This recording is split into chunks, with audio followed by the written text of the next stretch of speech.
We are 65 days away from the presidential and parliamentary elections. Hello and welcome to Joy News Prime. We're live on DSTV channel 421, GoTV channel 125 and all social media platforms as well as around the world on myjoyonline.com. Coming up this hour, hundreds of Ghanaians take to the street of Accra to demand an end to Galamsey and the release of 53 remanded Stop Galamsey Now demonstrators. Don't stick bets, but he's taking best stars from us. The president, they've messed everything. See, Galamsey is killing a lot of people. Now go to Korle Bu Hospital and check everything that's going on. They must do something. They have to release the ones they've arrested. They have to release them immediately. Also, pressure mounts on the IGP and the AG as 32 detained Democracy Hub demonstrators drag them to the Human Rights Court over violation of their rights. Details as they challenge the arrest, the detention, and the refusal of bail and several other violations, including their right to protest. And also, Ghana Association of University Administrators insists they will not call off strike as no agreement has been reached so far with government, contrary to the Ministry of Education's position that all demands of the striking unions have been met. We'll hear from the Tertiary Education Workers Union, TEWU, who also insists no agreement has been reached on their Tier 2 demands. Now, the Ghana Health Service on high alert as a first measure of containment following the confirmation of an Mpox case amid 230 suspected cases nationwide. Activated our updated response plan. So we are going to send alert to all our regions once again to make sure that we look for the cases.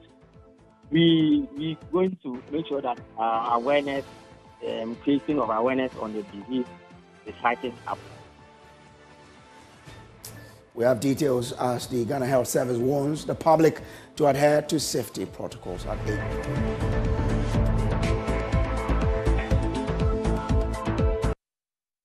Now, hundreds of people have been protesting on the street of Accra, calling for the release of the detained demonstrators and also calling on the government to deal with Galamsey menace. Spokesperson at the Office of the Attorney General, Isaac Wilberforce Mensah, who received a petition from the concerned citizens against Galamsey, assured the protesters that the AG will receive the petition and will act on it. Now, he commended the protesters for fighting a good cause, indicating that the AG will not oppose to a bail application for the 53 remanded protesters when next they appear in court. Kenneth Jesse was there and our reports.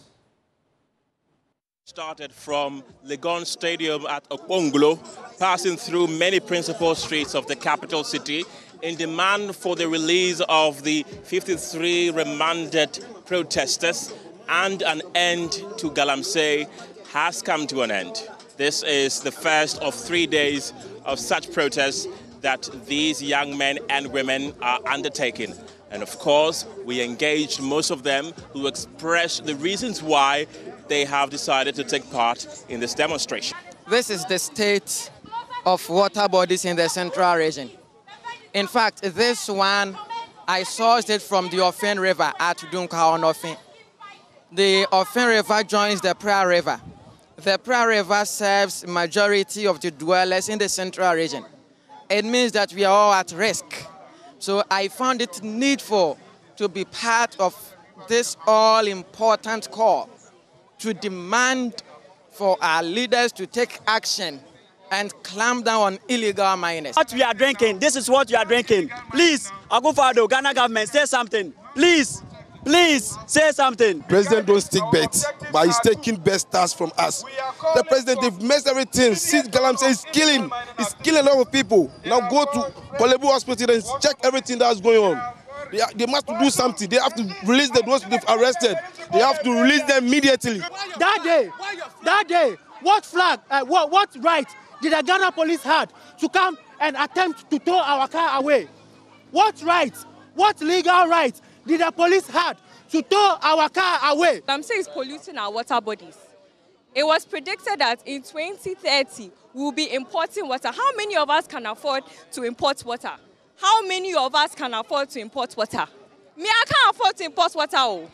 A petition was formally presented to the Office of the Attorney General, which was received by the spokesperson of that office, Wilberforce Mensah. We want to also say that from our side as officers of the Attorney General's office, we stand with you in the sense, or we fight your fight with you in the sense that we are also prosecuting all those whose dockets have come to us in respect of Galamsey and illegal mining. That is what we can do in respect of our mandate in the Constitution. That is what we can do. He has indicated very clearly that he is aware of the various applications that have been filed for in respect of bail, and he will look at each application on a case-by-case basis, and do not be surprised that will go to court and many of these applications will not even be opposed. Of course, this is a 3-day demonstration which continues on Friday and ends on Saturday. So from the car park of the Accra Sports Stadium, my name is Kenneth Jesse for Joy News. Well, tonight, pressure is mounting on the Inspector General of Police and the Attorney General as 32 detained Democracy Hub demonstrators drag them to the Human Rights Court over what they describe as a violation of their rights. Now, they are challenging the arrest and detention, the refusal of bail, and several other violations, including their right to protest. According to them, upon their arrest, the police refused to disclose to organizers of the protest the number of persons they had arrested or to provide details on their location, and their lawyers had to make a demand on the IGP for this information. They accused the police of refusing them access to their lawyers and frequently moving them from one place to the other to deny them access to legal representation. Now, today, 32 of the remanded demonstrators have, sued the IGP and the Attorney General, seeking some reliefs from the courts. Now, let's share with you details of this reliefs that they are seeking for. One, they say a declaration that the conduct of the Ghana Police Service is in disrupting the peaceful protest, that they had the right to do so. But we've been speaking to lawyer for the demonstrators, Francis Xavier Sosu, who says he expects the court to ensure that the remanded demonstrators get justice. That several rights have been violated with respect to these protesters. For example, a lot of them were unlawfully arrested. Some were just bystanders. They were not involved in anything or any illegality when they were all bundled together, and when they were held, were not given meals as they're supposed to be given in detention. They continuously were changing their places of detention, so they would deny them access to their family members and their lawyers, which violates their rights to, fair trial and so on and so forth. They've been subjected to all kinds of dehumanizing treatment, seriously violated by the state. And so this action is simply to ask the court to make declarations to that effect, and possibly, where necessary, the court awards adequate compensation for those violations. And not only that, we are hoping that as the regular criminal matter goes on, all the issues that border on bail, because we in this action are even saying that denying them of bail also violates their rights, because under Article 19 of the Constitution, every person arrested is supposed to be presumed innocent until proven guilty. But what is happening in this state is that we are treating these protesters, ordinary protesters, as if they are hardened criminals and denying them the right to bail in violation of the Constitution of Ghana. Now, still on Galamsey, the president of the Institution of Engineering and Technology, Ghana, Henry Kwajo Boateng, has publicly backed organized labor strike declaration, urging all Ghanaians, both locally and internationally, to join forces for swift solutions. This show of support also has the full endorsement of built environment professionals. In an interview with Joy News, Engineer Henry Kwajo Boateng emphasized that this collective call to action deserves widespread support to push for meaningful change.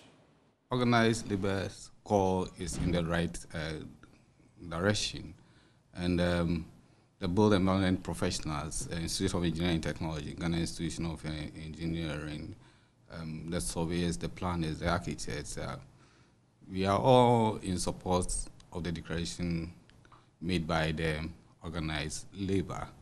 And I will take this opportunity to advise the president to listen to our plea by banning the illegal and the galamsey mining as being requested by the organized labor.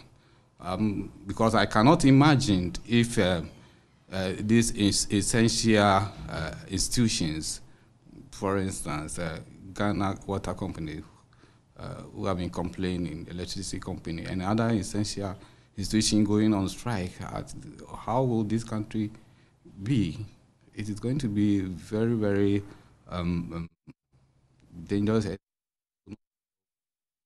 country. So my plea to the president is to heed to the calls and do the needful. And I also ask other political parties to also be in support for the call.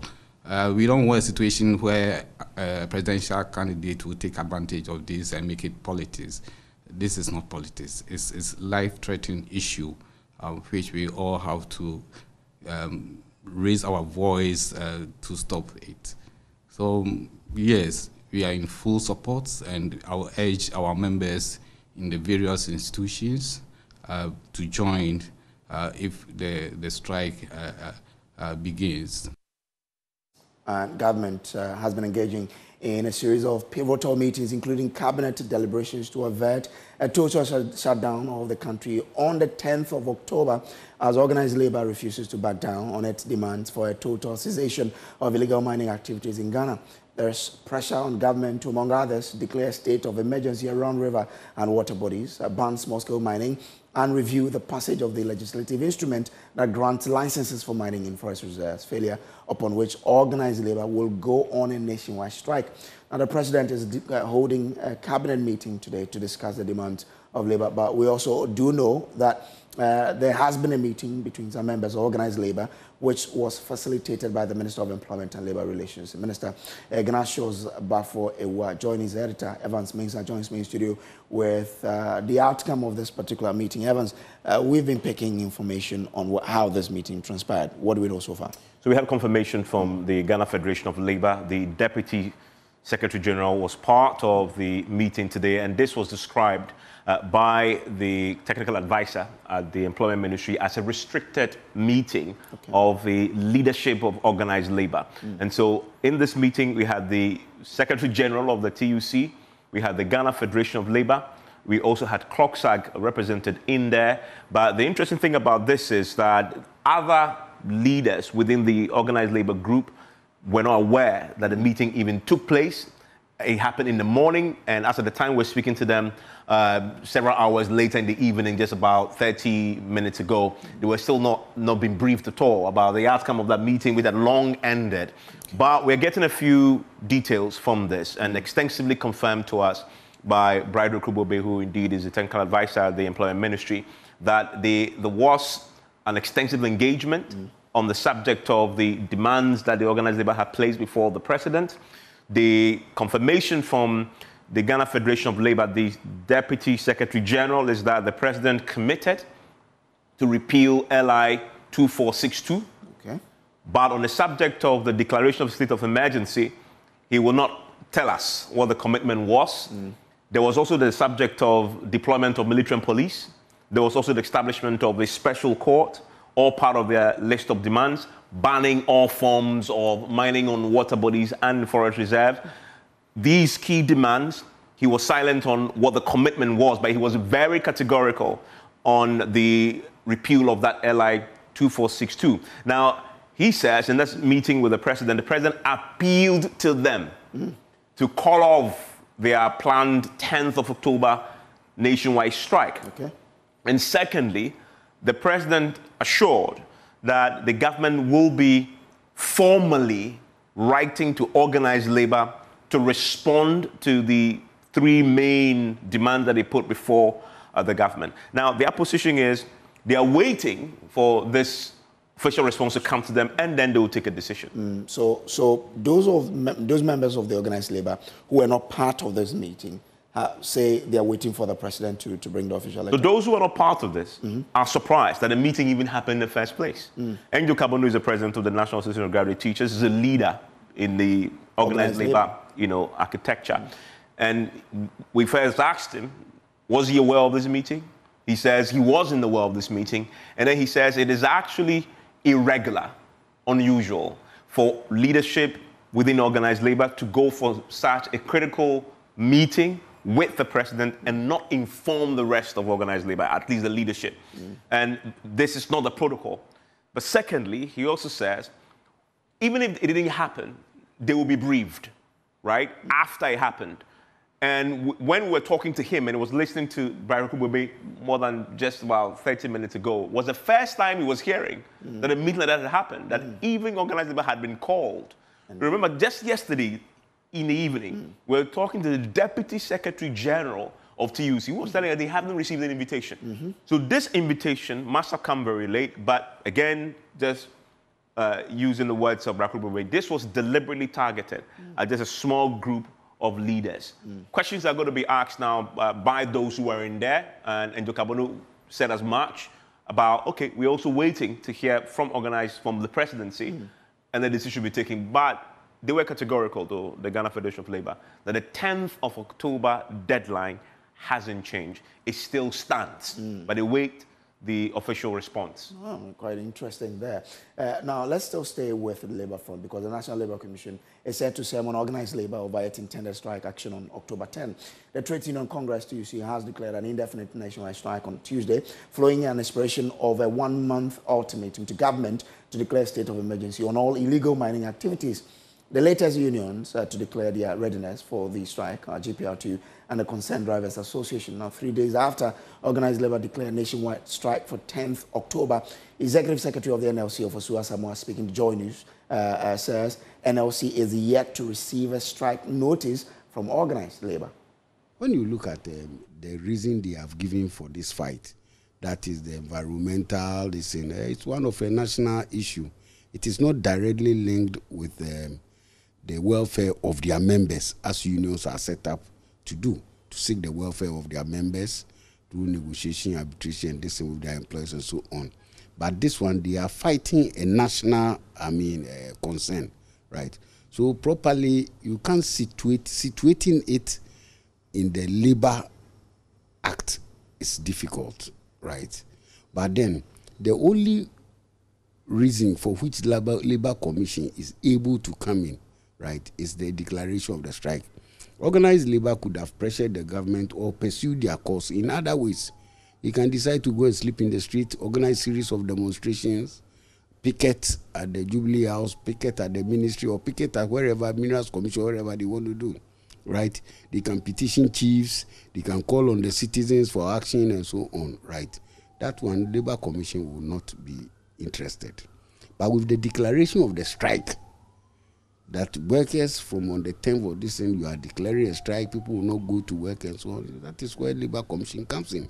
So what have they done? Have they notified you of the strike and have not served a certain complaint? Which one do you have now? We haven't received any formal notification of the strike from a group called Organized Labor led by TUC. But like I said, there are some unions within the Organized Labor who has written. But you see, they came together under one umbrella, that's Organized Labor. So we expected that they write to us. We received a letter from, I think, CLOSAC some time ago, yeah, also referred, but not as Organized Labor. Well, according to the Executive Secretary of NLC, 3 days after organized labor through TUC declared a nationwide strike, the labor union has not served notice of its intended strike on the 10th of October. Meanwhile, the NLC is set to invite organized labor for a deliberation on this. The Executive Secretary says he is not surprised to, at the current strike happenings in the country. Yes, we'll be inviting them. But I'm aware that a lot of meetings are going on behind the scenes with them. Earlier on, the government tried to engage them, engage the leadership of organized labor, except that they could not arrive at a negotiated settlement. Later, the government took one more step by forming the ministerial committee of about 5 ministers, I suppose, to assess the efforts of government into the stopping of this Galamsey menace. I am not privy to the content of whatever report that has been issued, if there is any at all. But I know that the government has taken certain steps, except that to the organized labor, that is not satisfactory enough. But what they want is that there should be a ban on mining, on all forms of mining, a declaration of a state of emergency. That is where the problem is with them now. Honorable, personally, are you quite surprised at all of these strikes happening, especially at the time? Well, I'm not surprised. I mean, this is a recurrent. If it were in accounting, this is a recurrent expenditure. Okay. I mean, when it's getting to elections, especially when the term of the government is coming to an end, people may have negotiated with the government for certain benefits, either salary increments, some allowances, some this thing, and the end is just about 60 days away. They think that this is the time to get a pound of flesh, because if, assuming MPP wins, right, it will be under new leadership. Well, the Ghana Association of University Administrators, GAWA, is insisting they will not call off their nationwide strike because no agreement has been reached between them and government. GAWA, the Tertiary Education Workers Union, TEU, the Senior Staff Association of Universities of Ghana, have in the past 4 weeks laid down their tools over non-payment of allowances and Tier 2 pension contributions. The move triggered a meeting between the unions and government led by the Ministry of Employment, Ministry of Education in the past 2 days in an attempt to address the issue. According to the government, all demands of the unions have been met after the deliberations. Listen to the Public Relations Officer of the Education Ministry, Kwesi Kwarteng. The Minister for Education, Dr. Yaw, intervened and spearheaded the conversation to be able to make sure that our striking workers go back to work. I can confirm, of course, I was part of the meeting as well, so I can confirm that deliberations have been very successful. As of now, we are closer to building a consensus in terms of the issue that they brought. All of them has been dealt with, and the parties left the engagement table very satisfied. But in terms of suspending or calling off the strike, we have agreed that the union leadership consults their constituents before they come out to communicate same. So any moment from now, we should be hearing from the various unions that went on strike, hopefully communicating to Ghanaians the decision that they've taken after the meeting. But we are very hopeful that the strikes will be called off as soon as the unions confirm same. So by and large, I would say that we were able to build a very strong consensus, and we found a middle ground. The various unions have been reacting to this announcement by the Education Ministry. First, listen to the National Chairperson of TEU, Salamatu Brahma, who says although government has agreed to their demands made for allowances, no conclusion has been reached on Tier 2 pension arrears. One was vehicle maintenance allowance. One was off-campus allowance. And then the key issue that had to do with that Tier 2 allowance. Okay? And so, yes, we've resolved the vehicle and the off-campus. But the Tier 2 is still hanging. We will be meeting somewhere next week to see how that can also be resolved. So I will not say all our issues will be resolved. You'll be meeting with the ministry again? Yes, please. The vehicle maintenance and the off-campus allowance, did the ministry agree that they will pay? Were there any timelines to which they would effect their payment? And I'm saying that we have concluded negotiations on this. So you are satisfied with the feedback from the ministry? And I've told you earlier on that human wants are insatiable. I mean, as far as the vehicle maintenance and off-campus allowances it are concerned. I'll never be satisfied with negotiations. Well, let's do more on this. My colleague James Aviji joins me with details of this agreement signed between the Ministry of Education and the teacher, the unions. James, you've seen it. What's the details?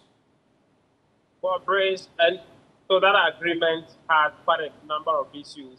But the first three issues raised by the teacher unions was about their vehicle maintenance, fuel, as well as off-campus allowances. The ministry says that all of the stakeholders, including the Finance Ministry, the Ministry of Education, the Ministry of Labour Employment, and other government agencies who are supposed to make sure that these monies are paid will see to the full implementation of the agreement that these monies will be paid. The other issue about the Tier 2 pension payments, as we heard earlier, is that the Ministry of Education is expected to convene another meeting between the teacher unions as well as the Ministry of Employment and Labour Relations Minister to sit down on that issue again. As to when exactly that will happen, it's not indicated in that agreement. The third issue is about Unimac IJ lecturers, some lecturers who have not been migrated onto the single spine salary structure. That the ministry has also directed that they be migrated to the single spine salary structure. It is based on all of this that the ministry believes that the conversation between them as well as the teacher unions have been fruitful, and therefore calling on the teacher unions to call off the strike with immediate effect. Grateful to you, James, for those details. Now, Michael Osuansah is chairman of the Senior Staff Association of the Universities of Ghana, and he joins us with more. Now, Mike, you did not sign this agreement. Why? Kindly unmute so we can hear what you're telling us, Michael. Yes, thank you. First, good evening to your listeners. We want to indicate that we are not teacher unions. Yeah, we know that. Are administrative unions in the university space. And I am not the chairman of the Senior Staff Association. I'm the national president of Ghana Association of University Administrators. Okay. We are the managers in the university space, and we work with the... So what we want to find out is that we understand that you did not sign this agreement. Why that decision? So you recall that the various unions went on strike, made a declaration, had specific demands that they wanted the ministry to address. We in GAWA had our demands on negotiated allowances, which we were expecting approval for implementation. That approval was not coming, and we were asking for Ministry of Finance to give us approval. And then we had a discussion on online allowance for our IT officers. And we also had certain outstanding issues in our memorandum of agreement we signed with government in February, with some of them expected to be executed by 30th June, which, as at the time of the meeting, has still not been resolved. And so when these issues were brought to the table, we were expecting government to show commitment to addressing these concerns that has led to the strike. But unfortunately, as James reported, the memorandum of agreement that government put up at the end of the discussion to be signed did not reflect the demands that the university administrators had made. Okay. And to the extent that it did not reflect what led to the strike, we were unable to sign off to that agreement. How long are you willing to stay on, to get government to yield before you move on? So we think that the issues are simple and straightforward. It doesn't even require us to be on strike. Okay. Because take the allowances, for instance. We have already negotiated. We don't need to sign another MOA to have it effected. There are 4 main unions on the university campus. How is it that the main teacher union, that is UTAC, is satisfied and is happy and is working, and all other non-teaching unions are not satisfied and they are not working? Okay. Is it that certain arrangements have been made for them, which the government has refused to extend to us, that is creating the disparity and the discrimination? Okay. So I think that government must appreciate the fact that the university business is being disrupted. as we sit here, academic calendar has been postponed. We know. Most of the activities are not happening. So your point is that until government yields to your demand, you're not calling off your strike, right? Certainly, it's important that we cannot be coming in and off of strike. And some of these demands has been outstanding since January 2024. All right. And we think that it's hard time that we conclude so that we can go back to work. Michael, so until that is addressed, I'm afraid GAWA is unable to call off the strike, and we will still ask our members to stay off work until the demands are addressed. Michael, I'm grateful to you for joining us here. This is still Joy News Prime. We'll take a break here. We'll be back with more. Do stay.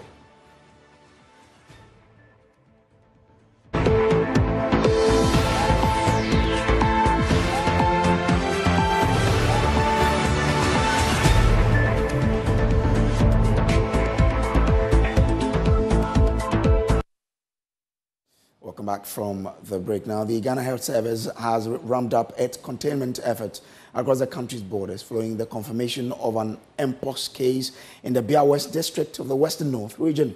The patient, a 15-year-old boy, sought treatment on September 25 after experiencing fever, body pains, sore throat, and a rash on his palms and face. In a statement on October 3, the Ghana Health Service reported 230 suspected Mpox cases across 88 districts and urged the public to stay vigilant and follow safety protocols. Now, it says on the 1st of October 2024, the National Public Health and Reference Laboratory of the Ghana Health Service confirmed a case of Mpox following the testing of samples from a patient from the Western North region. The patient, a young male child, presented with a history of rash, fever, and general bodily pains. It says the alert medical staff took the appropriate samples and dispatched them to the National Public Health Reference Laboratory from the laboratory for laboratory investigations. The suspected case of Mpox was isolated in line with protocols for managing Mpox. 25 contacts of the case have been identified and are currently being monitored. The patient has since been discharged and is in stable condition. It says a month ago, the Africa Centers for Disease Control declared Mpox a public health emergency of continental security, with the World Health Organization also declaring it a public health emergency of international concern. Several countries in Africa, notably Democratic Republic of Congo, Nigeria, South Africa, and La Côte d'Ivoire, have recorded cases of Mpox in 2024. The current confirmed case is the first for Ghana in 2024. Ghana recorded 120 cases in 2022 and 8 cases in 2023. Now, the SAS, following public health measures, have been undertaking. One, issuance of an alert to all regions and teaching hospitals following the declarations by the Africa CDC and the World Health Organization in August of this year. 2, heightened surveillance for Mpox. And 3, sensitization of health staff on Mpox.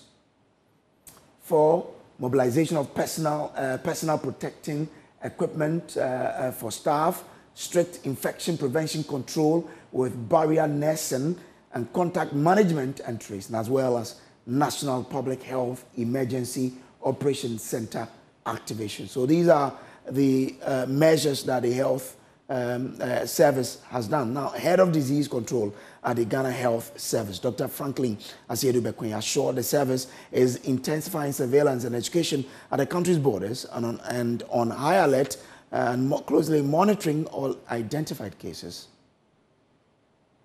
Situation started from 2022. That time it was declared as a public health emergency of international concern. So efforts were made to identify cases. So 2022, Ghana had 120 cases. Then 2023, we had 8. But at a point in time, we realized that the cases died down. So globally, there was no much attention on it. Then come 2024, somewhere about 3 months ago, we realized there was a surge in cases in some parts of Africa, particularly Congo DR. So just like a month ago, it was declared as another public health emergency of international concern. So countries were urged to put on high alert. So we set our system in motion. But if you look at our surveillance system, routinely we look for epidemic conditions. So for the year from January to 1st of October, we have picked 230 suspected cases.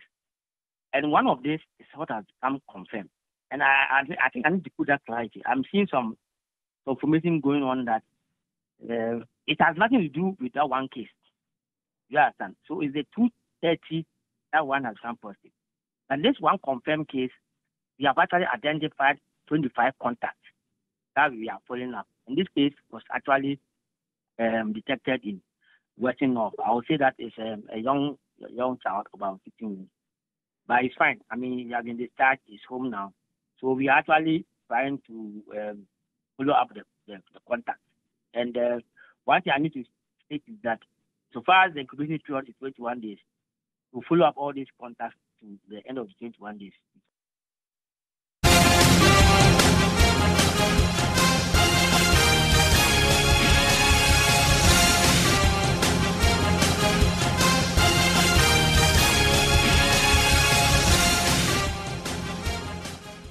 Well, Election Headquarters is brought to you by Petrosol Platinum Energy, Energizing Dreams, the Chartered Institute of Management Accountant, and the American Institute of Certified Public Accountant together as the Association of International Certified Professional Accountant.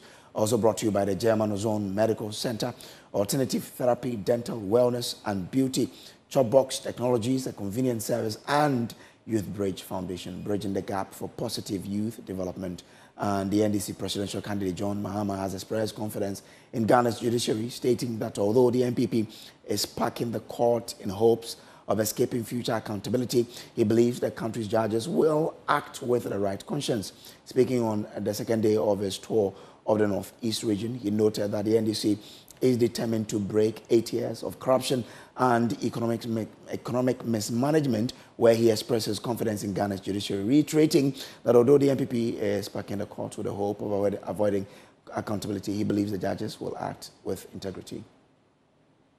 Easy because of the mess into which this government has plunged us. But we're going to spend the early years stabilizing the economy and stabilizing the currency.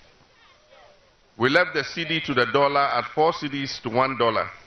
Today, you need 16.7 CDs to get $1.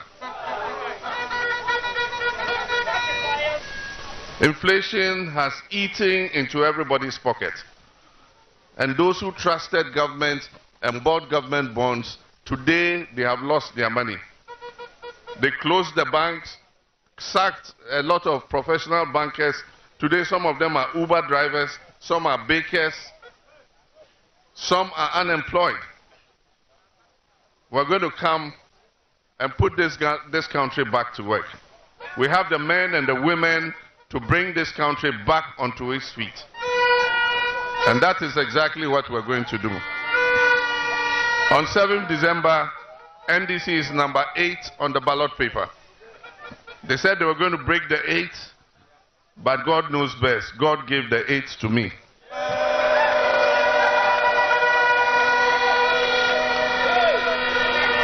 And so the only breaking of the 8 that is going to happen is the breaking of 8 years of corruption. And those who have stolen the money of the people of Ghana, we're going to follow them and take that money back for the people. All the corruption scandals are going to be investigated.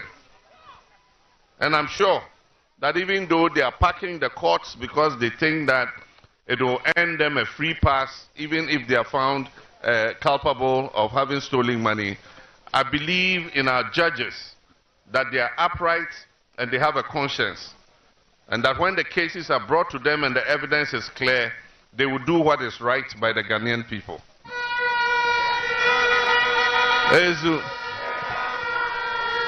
And so,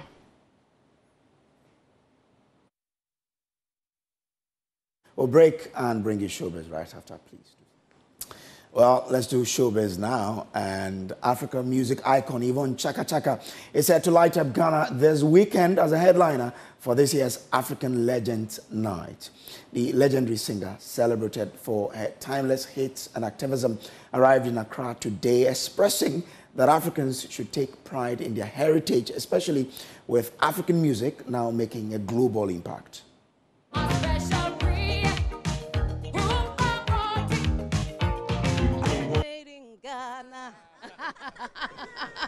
The last time you performed, that was 8 years ago, right? On the same stage, African Legends Night, and now you are back. Should we expect something special? I'm sure, because this time I'm performing with guys. Oh, there's no girl here, so there won't be any Becca, there won't be any Iffy. But I'm sure we can find all the girls. And I'm just happy to tell the people in Ghana that I've remixed one of my songs with a highly spiritual called Makoti. Yes, it's 4 weeks out, and we are on 150,000 views, so highly spiritual. What does this event mean to you as a promoter of African music? Well, you know, for me, I love people from Ghana who promote their own. I may not be Ghanaian, but I am a Pan-Africanist. So for me here, it's me coming to learn from them and them coming to learn from me, and just sharing our African experiences. So I'm very, very happy that they're recognizing their legends whilst they're still alive. And for me, it's an honor to perform with all these great people. Well, I think music should evolve. Music should evolve. I'm very happy that when I started in 1985, I was a 19-year-old, and music was totally different. We had people like Miriam Makeba, we have people like Hugh Masekela, and all other African artists, you know. And music has changed. There was Kwaito music in South Africa, and now we've got Amapiano. And I can see even Ghanaians, they try to copy Amapiano. But music must evolve. Music must change. New beats. And what I like is that African music has made its mark in the world. Now you see people like Asha and all of those wanting to collaborate with African artists. That's a very good thing. Ghanaians will have a repeat of the celebration of Kwame Nkrumah's achievements at Trigmatics Osagyefos night concert slated for October 4, 2024 at the Alliance Francaise. Now this comes after Ghanaians observed a holiday in honor of Ghana's first president on his birthday, September 21, 2024. According to Trigmatic, this is the third edition of the concert, which was inspired by a reflection of Dr. Kwame Nkrumah's great efforts and achievements in the history of Ghana, especially in the areas of art and theater. So Osagyefos night, you know, like you said, was birthed out of the love and, you know, discovering so many things that Dr. Nkrumah did for the arts. And some of the things I personally didn't know. But traveling around Africa, I realized that anytime I went somewhere and I said, oh, I'm from Ghana, his name comes up. And when I look at how they eulogize him, I'm like, we don't do this that much. So why not do something in honor? And I must say a big respect to Antoine Mensah.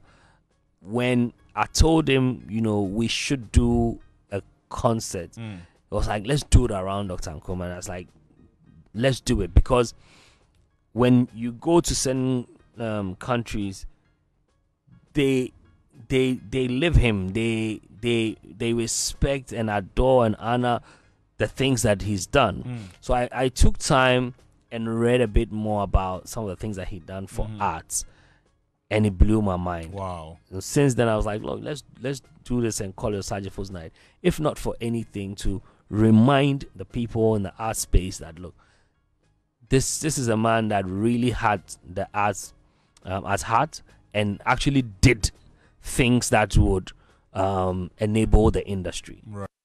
Meanwhile, he has also opened up on the consequences of his decision to focus on making Pan-African-based music. Trigmatic, who has been doing this for a while now, reviewed that it's been a very difficult journey after shifting from making club bangers to churning out songs that inspire self-actualization and Pan-Africanism. Despite this, he says he's determined to stay consistent with his newfound love. It's been painful. But, you know, to answer you, it's been worth it. It's been very fulfilling. But then our fathers say there's an old adage that says that open ear obre. Right. I've always wanted to push for excellence. And so, yes, it's been a period of loneliness. It's been a period of, feeling misunderstood and what have you. But staying consistent to the vision has been gainful. I ask myself where my music will be in the next 20 years, 30 years. When I'm 60, will I still enjoy my music? Daddy Luba will be 60, 61, and 60 or 61, and 60, right? 60. And it's been over 30 years of him performing actively and recording. I'm sure that kind of fulfillment is something that comes with a lot of sacrifice. You would choose a certain line and you would want to follow it and make sure that you don't lose it. And so if you can't really go through the pain, you're not ready for it. You live in life to die once, and after death there is judgment.